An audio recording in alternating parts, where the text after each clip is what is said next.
Our programs offer many languages. Please visit suprememastertv.com/schedule.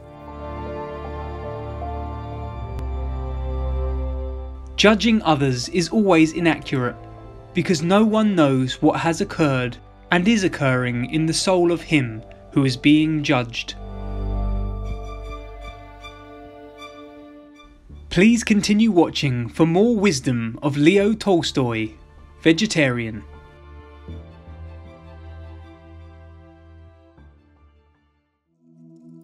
Vegan, cause oppressing, murdering the weaker beings is not strength, it is weakness.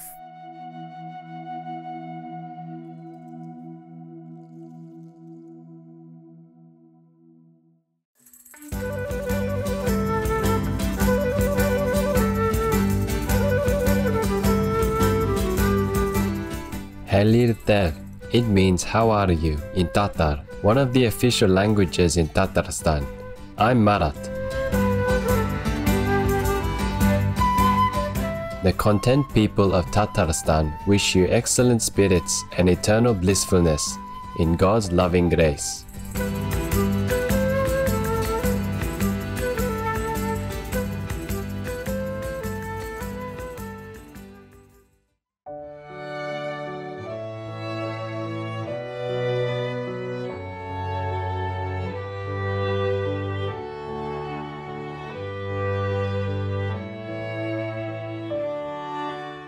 Everyone thinks of changing the world, but no one thinks of changing himself.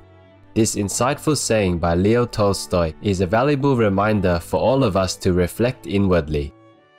The renowned 19th century Russian author suggested that we ask ourselves what God really wants us to do.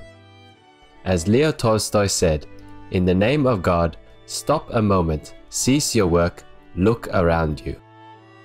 A novel by Tolstoy is not a work of art, but a piece of life, stated Matthew Arnold, a 19th century British poet and critic. In addition to his renowned epic novels, Leo Tolstoy wrote essays and letters that conveyed the spiritual truths he came to realize in life.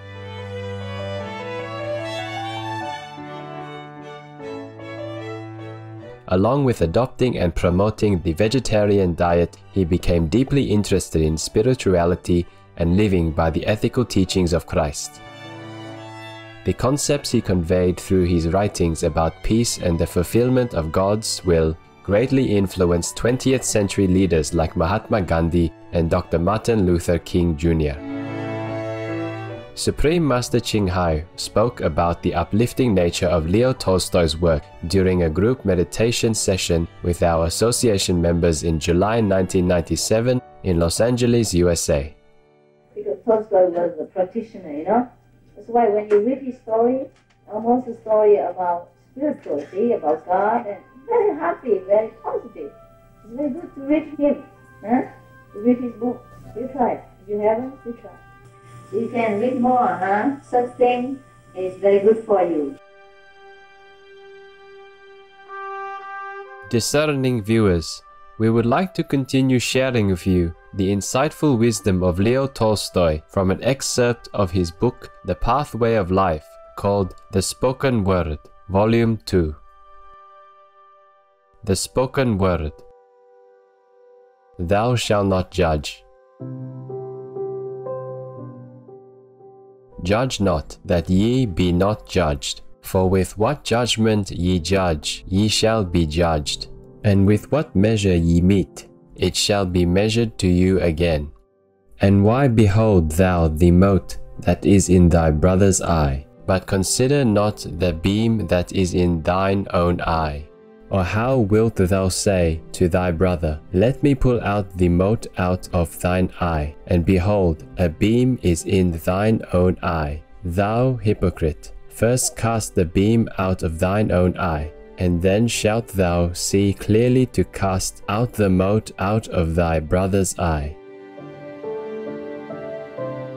Almost invariably, if we search within, we find the same sin that we condemn in others. And if we do not know in ourselves the very sin which we condemn in others, with a little search we shall find a worse sin.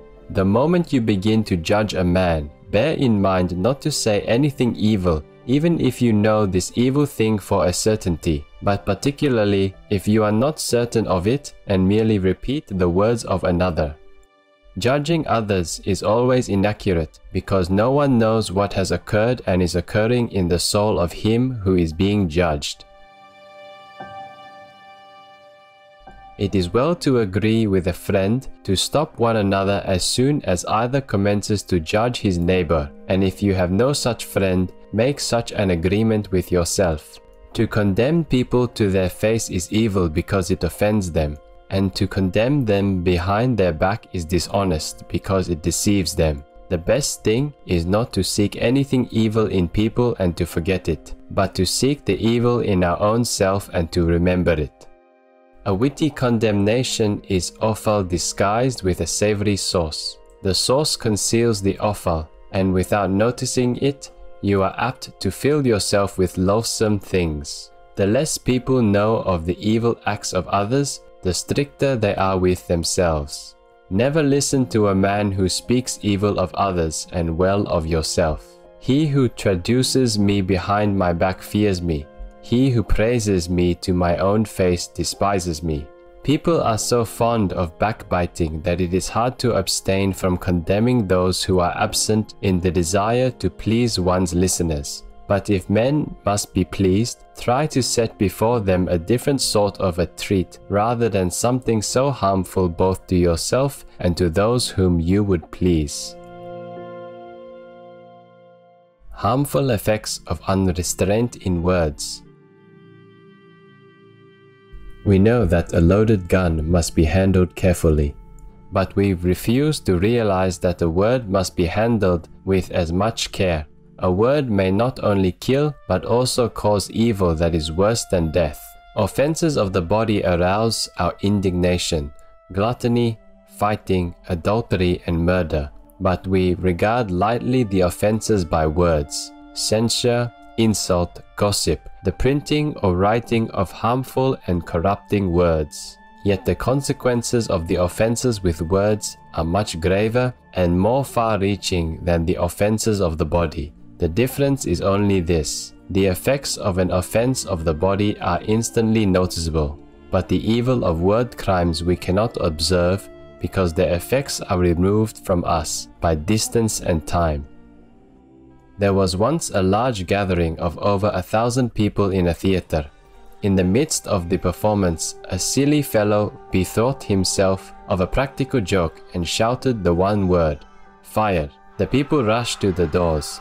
A panic occurred, many were crushed, and when quiet was restored, 20 persons were found dead and more than 50 injured. Such is the evil that one foolish word may cause. Here in a theater, you could see an exhibition of the evil effects of one foolish word, but it frequently happens that the effects of a foolish word may not be as noticeable as in this theater, but nonetheless cause still more evil, though gradually and unnoticed.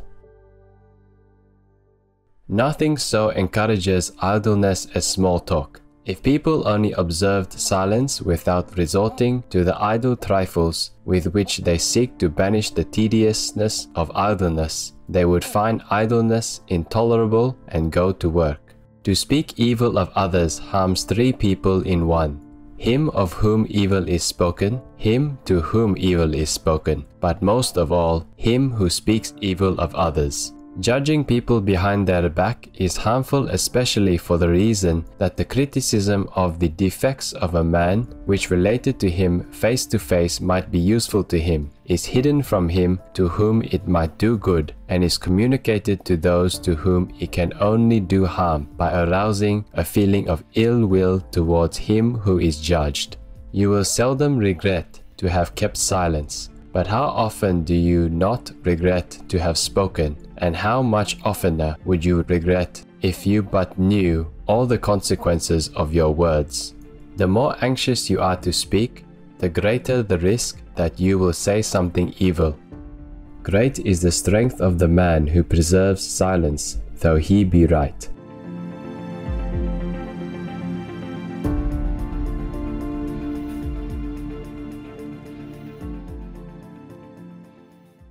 The world's top destroyer of the atmosphere is not the car, nor the factory. It is the meat-eating human being. The Honorable Maneka Gandhi, vegan. Delightful viewers, it's marvelous to have your company for today's words of wisdom. Coming up next is Protecting Our Oceans, Seaspiracy, and Go Fish, here on Supreme Master Television.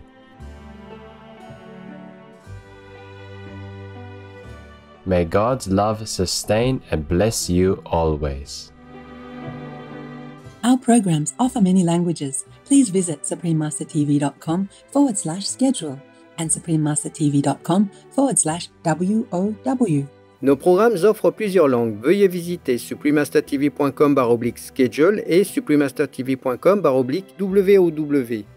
Nuestros programas ofrecen varios idiomas. Visiten suprememastertv.com/schedule y suprememastertv.com/WOW. 番組は多言語放送です。放送予定は suprememastertv.com/schedule そしてsuprememastertv.com/WOW